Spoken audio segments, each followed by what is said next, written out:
आपणकर टीवी माध्यम अगणित दर्शक को हाथ जोड़ी नवेदन करुचु जे बर्तमान महाप्रभु को आनिक पापोछ करागला पाद तले रखा जाउछि पाइखाना घरे एवं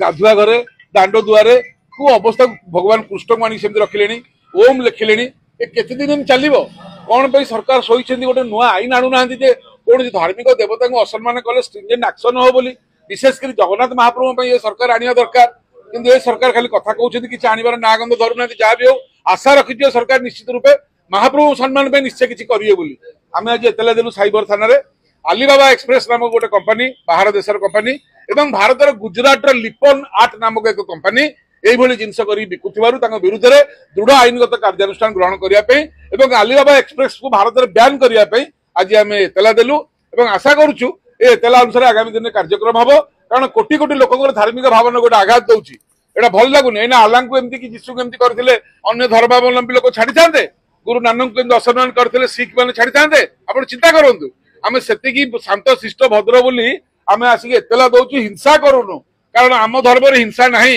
अहिंसा सबु धर्मर सारतत्व और समाधान शांतिर मार्ग ये आम जगन्नाथ संस्कृति जानिचु विनम्र अनुरोध दोषी मान विरुद्ध कार्यानुष्ठान हो ओडिया जाति को जो बारंबार अपमान करा जाउछि ए अपमान को आमे सहिबुनी लड़ाई चलीछि लड़ाई चलिबो जय जगन्नाथ